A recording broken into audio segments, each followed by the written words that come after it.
question, and it's a question that motivates a lot of the work that I do. You know, most of what I publish is reviews of the historical literature. And I'm a firm believer that the past has a lot to teach us in the present. All studies of mediums, of psychics, of anything related to psychic phenomena coming from the old days. And the old days can be from the 19th century to the 1920s, but it can go much farther back, you know, previous centuries as well. I will say that there are many practical issues in knowing the past of your discipline. One of them is that of avoiding mistakes, for example. There are so many pitfalls, many problems in psychic investigations that when you are aware of what has been done before, you don't have to repeat mistakes that have been done, you know, like problems with measurement and problems with observing phenomena. A lot of people have already given us solutions about how to go about studying, say, physical mediumship or mental mediumship, or just precognition or any other phenomena. And all that is very useful for us to continue our studies now in the present day. So that's only one possibility of, you know, the defense of the usefulness of paying attention to the past. Another one is, since we want to learn more about these phenomena, we still don't understand them well. If we use the past to develop follow-up questions that will help our understanding of psychic phenomena, that's another good reason for being aware of all the investigations.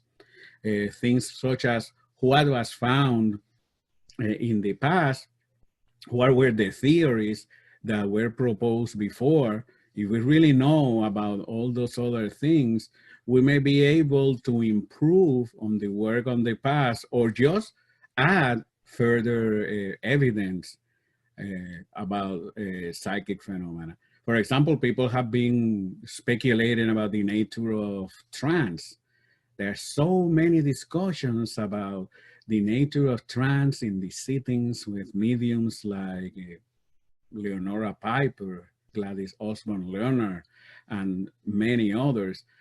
And a lot of those descriptions are much more detailed than anything that you can find today. So sometimes, like in this particular case, the old literature has more detailed information than the modern one.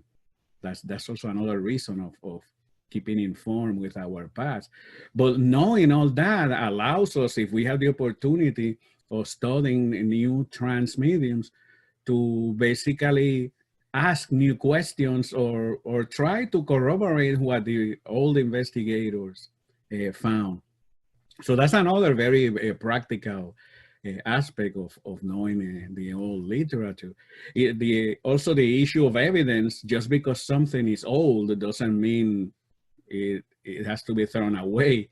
You know, there are many studies that present very good evidence from the old days that still, I will say, are valid. There's still good observations about all kinds of phenomena. That become particularly important in things such as hauntings and poltergeists that are not so widely studied today. And the phenomena that were recorded in the old days, in some occasions, seems to be kind of different from the poltergeists and hauntings that are recorded now in more recent times.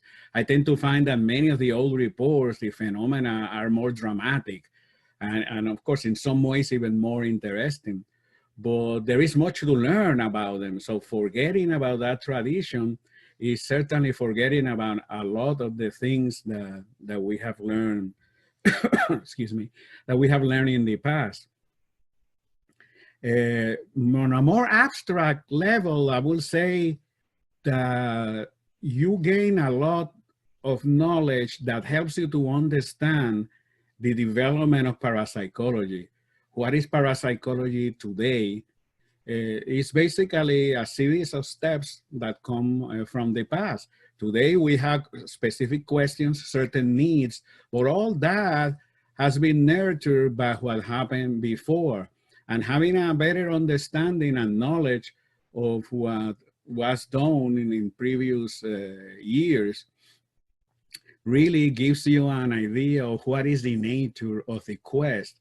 What are the questions that people have been asking, from big questions such as the nature of mind, of consciousness, survival of death, to more specific issues such as how does ESP works, how does mental mediumship, how does a mental medium uses images that comes to his or her mind to provide a seer with information about a deceased person.